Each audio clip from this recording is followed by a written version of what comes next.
Last season was just like a true test of kind of being adaptable. We were really fortunate to get to play the games that we got, but obviously we're disappointed that we didn't get to play conference games and games in our league. But we're looking at that as an opportunity that will ultimately serve us this year. We got to play a really high level of competition. The guys that we have returning were really tested. And we had some successes even outside of the win and loss category, just showing our ability to compete at that level and play. We think it'll serve us and kind of help us as we transition back to what kind of a more normal schedule looks like this year. Coaches all over the nation right now are probably all sort of in semi-panic mode because we're so critical as to how quickly and expeditiously we're getting our teams to gel. And we do have a lot of new faces, and they're great faces, but they've got to mesh and meld with the existing framework that we have, and learn a new system and learn new priority lists and things like that. All in all, though, I'd say we're doing pretty well.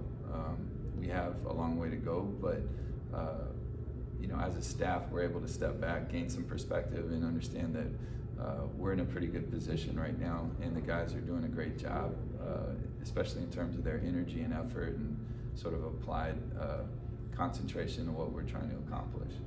Yeah, they're fun. That's a fun group, and from three completely different areas. X coming to us from kind of the Massachusetts area via Virginia, Tommy being an Alabama kid, and then Cedric being a Houston kid. These guys didn't know each other before this year, but if you see them and watch them interact on and off the court, you'd think that they grew up together as childhood friends. They're all doing a really exceptional job in the classroom. They're all three of the first guys to kind of jump on volunteer opportunities in the community, and they're pretty good players. And they all have a long way to go in their own personal process, but we feel really fortunate to have those guys here. Yeah, there's a lot of miles on those guys. Those guys have played a lot of basketball here. They've spent a lot of time with myself and the staff. So like you mentioned, in terms of acclimation for those new guys, the returners are the ones that are really helping kind of catalyze that process. So they've really embraced, the new teammates, the new family members, and kind of shown them the ropes, not just in the gym, but here on campus and in San Antonio. But they bring a lot of experience, and they've been tested. One thing I would give the returners is they respond pretty well to adversity, and so as we're getting these new guys in, we want them to adopt the same resilience that those returners have. So it's a fun and interesting process. All of those guys getting to play kind of a full year. And then some of those guys were with me when I started here, and they've had to go through an incredible transition, for a program and a university, an athletic department, all these things. So the culmination of all that will happen when they walk the stage, in May, and that's just something that I'm really excited to watch. And so that's more of a general, kind of excitement. It's not specific to any one of those guys, but they've all put themselves in a position to graduate and kind of be successful beyond basketball, and that's something that my staff and I are really proud of. Kind of in the same breath, we feel really fortunate to have gotten all these guys to come to Our Lady of the Lake. Not only do they all kind of bring something to the table basketball-wise, but personality and character-wise, they all bring something to the table as well. So this is a really good group of human beings that we're looking forward to going through a season with. But that group that you just mentioned give us a little bit of versatility and provide sort of a dynamic that we haven't really had since I've been here, in terms of size and the ability to put big and smaller lineups on the floor, lineups that we feel can really score a lot of points, lineups that we feel can defend. So it's fun to watch all these pieces kind of come in and contribute. Obviously, we were a little bit bummed to see Coach Carr go. He was a big part of what we're doing, still is. He's still checks in and frequents the gym and all those things. But we couldn't have found a better person to come in and contribute to this program and this culture. And so Coach Thompson brings a passion, and an energy for basketball that very few have, that I've seen in my professional career. But he's also doing it like in the context of this school, this university. This is his home, and so there's a lot of pride that exudes in him when he coaches and when he teaches and when he interacts with our players and staff and faculty and everybody, because he doesn't just on paper want to be successful here. It's kind of in his bones, he really wants to see Our Lady of the Lake succeed at every level. And so from terms like that, I couldn't have found anyone that would be more influential and significant to what we're trying to do here than Marcus.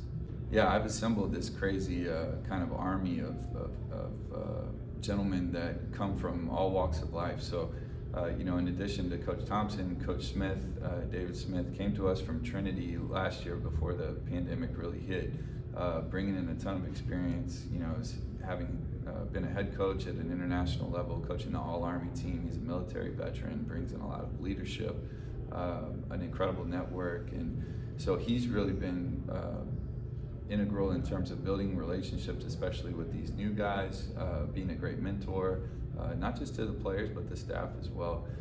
Sean Patterson is another coach that brings an incredible amount of experience in.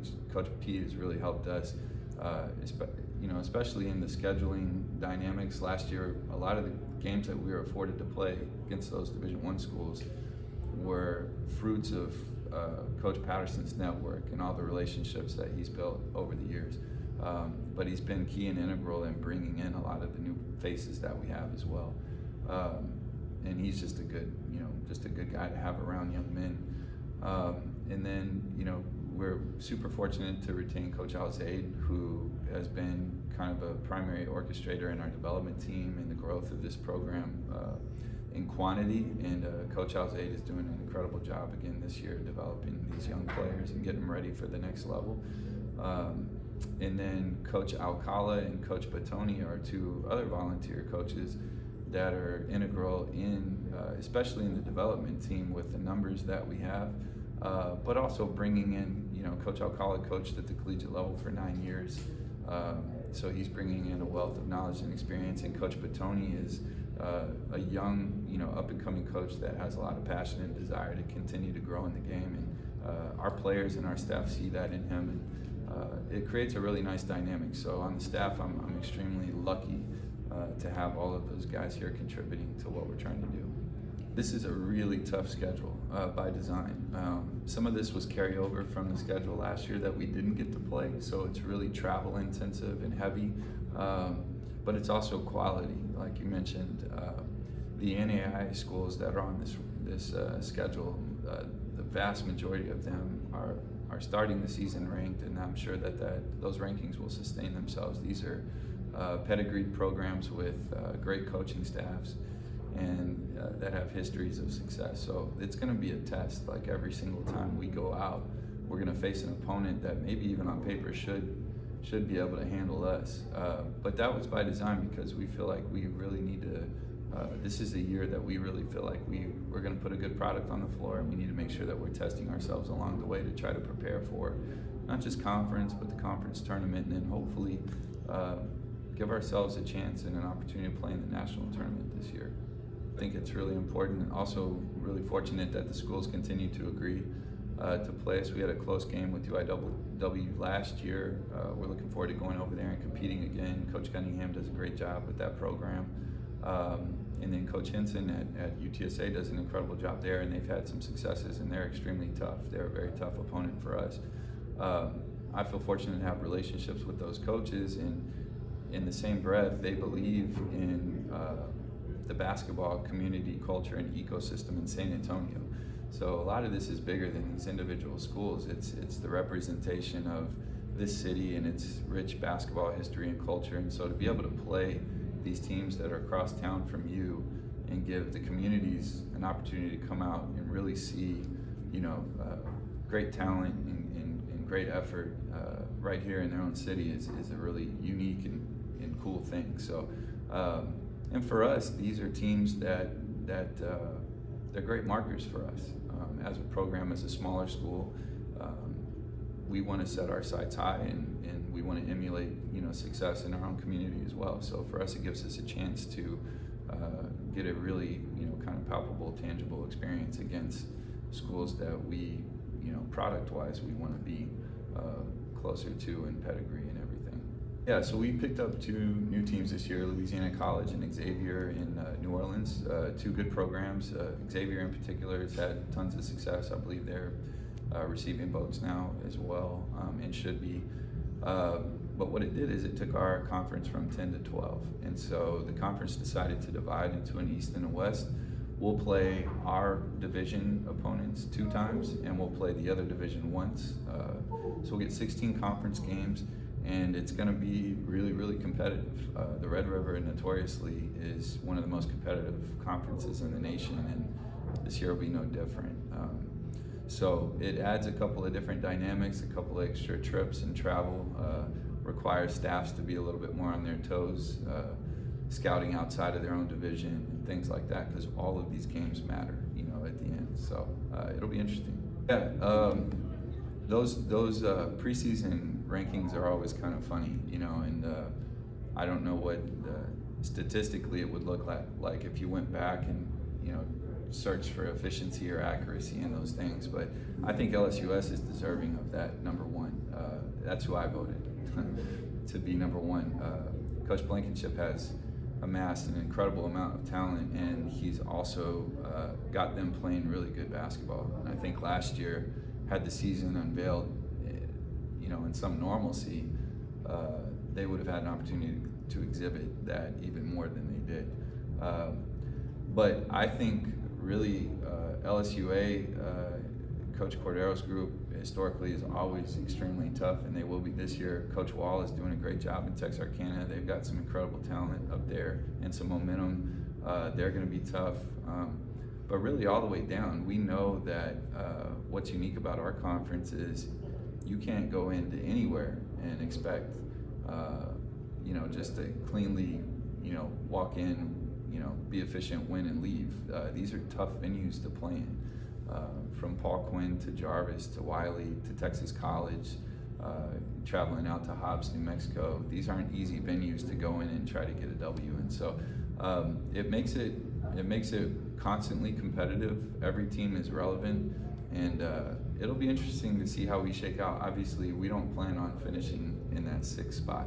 So it's really up to us to make sure that we do what we need to do to be where we want to be. It's going to be awesome. Yeah, the guys deserve it. The fans deserve it. It's weird, even as a coach, shouting commands and having them echo off a back wall back at you. We're just, you can't even whisper something to an official without everybody in the gym hearing it. So, no, we're really, really excited. And it definitely put us in a position where we can't take that for granted, So as we see those fans kind of come through those doors for that first game, I think it'll really set in how fortunate we all are to be playing basketball this year. No, we want to keep it up tempo. We want to play a pace that's fun to watch. We have guys with a really fair amount of talent that can score the basketball. So again, getting them all on the same page, hopefully what they'll see is a team that's really playing together, that communicates a ton, that brings a lot of energy and passion and joy into what we're trying to do. And if we get everybody moving in the right direction at the right pace, then I think it'll be a pretty good product on the floor this year. It's huge. This is such a great thing, not just for our program, but for anyone now that's doing this. There are some silver linings of the pandemic, and I think placing an emphasis on remote and virtual opportunities to engage is one of those things. So yeah, you mentioned international. I mean, Georgie, coming from Romania, will have entire subsets of communities and populations that are 8 hours, difference,